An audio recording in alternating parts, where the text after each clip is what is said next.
Assalamualaikum warahmatullahi wabarakatuh. Halo everyone, pada video pembelajaran kali ini kita akan membahas tentang materi gerak harmoni sederhana. Nah, adakah yang pernah melihat bandul jam yang sedang bergerak? Jika ada, kira-kira gerakan yang ditimbulkannya disebut dengan gerakan apa ya? Yap, betul sekali, gerakan itu disebut dengan gerakan harmoni sederhana. Tapi apa itu yang dimaksud dengan gerak harmoni sederhana? Apa ada karakteristik khususnya? Atau mungkin juga syarat getarannya? Atau bagaimana periode dan frekuensi getarannya?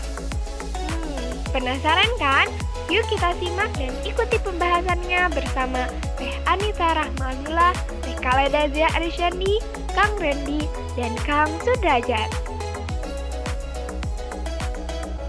Yang pertama, kita akan membahas mengenai pengertian dari gerak harmoni sederhana.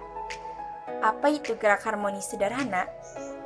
Gerak harmoni sederhana merupakan bahwa objek berubah secara konstan pada titik kesetimbangan, jumlah getaran per detik harus konstan atau sama. Gerakan harmoni ini yakni dapat disebabkan oleh benda yang memiliki kekuatan. Mereka dapat mendorong atau menarik dan memiliki kekuatan penyembuhan, misalnya dalam memperluas dan memecah pegas dari titik setimbang karena kekuatan. Jika pada musim semi getaran, gaya awal dihubungkan dengan hukum kait. Dalam konsep gerakan harmoni, ada beberapa besaran fisik yang diperoleh dari objek berosilasi, yakni yang pertama ada simpangan yang dilambangkan dengan huruf Y, yaitu jarak benda dalam dari kesetimbangan. Yang kedua, ada periode yang dilambangkan dengan huruf T, yaitu banyaknya dalam waktu yang satu getaran. Yang ketiga, ada frekuensi yang dilambangkan dengan huruf F, yaitu getaran setiap waktu. Dan yang terakhir adalah amplitude yang dilambangkan dengan huruf A, yaitu simpangan yang maksimum.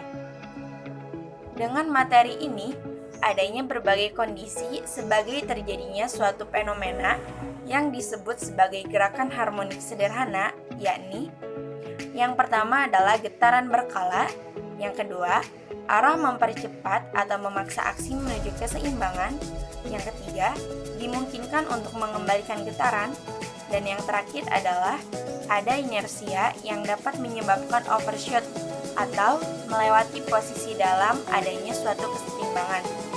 Itulah pengertian dari gerak harmoni sederhana.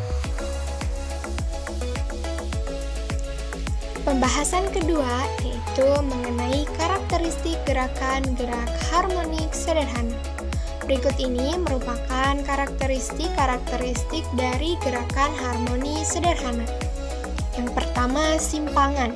Simpangan dalam getaran harmonik ringan bisa dilihat sebagai prediksi partikel bergerak dalam bentuk lingkaran dengan diameter lingkaran.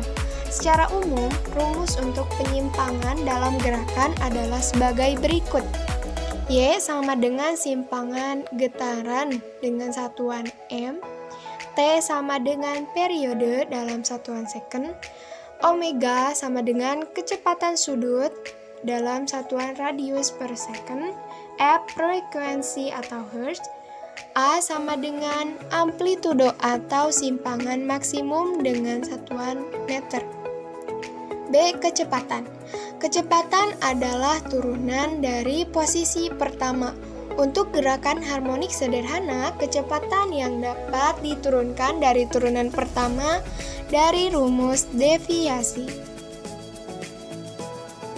C. Energi. Persamaan energi dalam gerakan harmonik sederhana termasuk energi kinetik, energi potensial, dan energi mekanik. Energi kinetik dapat diringkas sebagai berikut. K sama dengan nilai ketetapan dalam satuan Newton per meter, A amplitudo dalam satuan meter, omega sama dengan kecepatan sudut atau radius per second, T sama dengan waktu tempuh dalam satuan second. jumlah energi potensial dan energi kinetik dari objek bergerak dalam harmoni sederhana tetap merupakan nilai konstan. D. Percepatan. Percepatan terhadap suatu objek kopling harmonik sederhana dapat diperoleh dari turunan pertama dari rumus kecepatan atau turunan kedua dari persamaan deviasi. Persamaan percepatan dapat diperoleh sebagai berikut.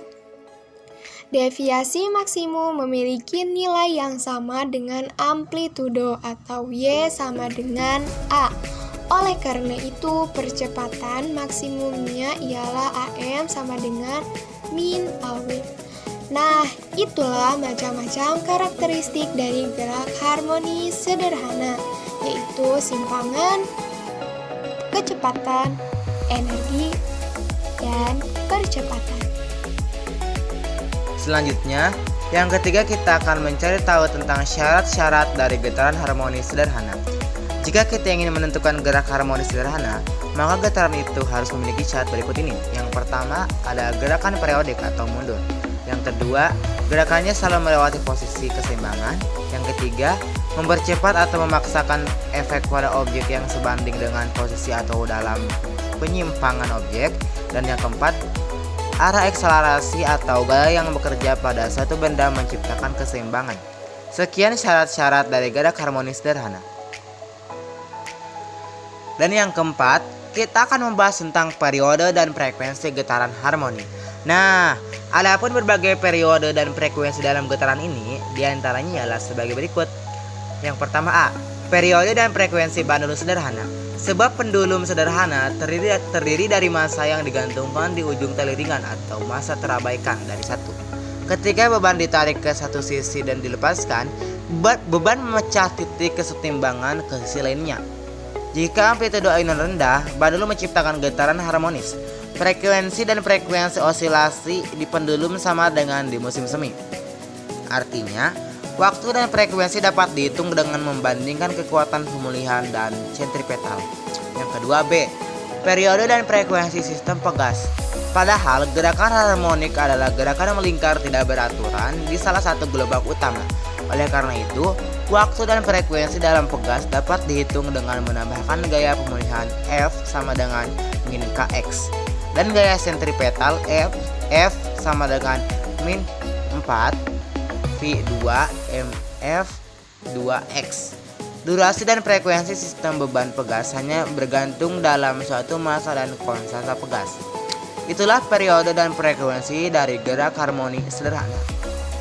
Nah, itulah materi pembahasan kita untuk hari ini. Semoga dapat bermanfaat untuk kita semua. Mohon maaf apabila ada kesalahan dalam penyampaian. Jangan lupa selalu jaga kesehatan dengan mengamalkan pesan ibu tentang 3M. See you next time. Wassalamualaikum warahmatullahi wabarakatuh.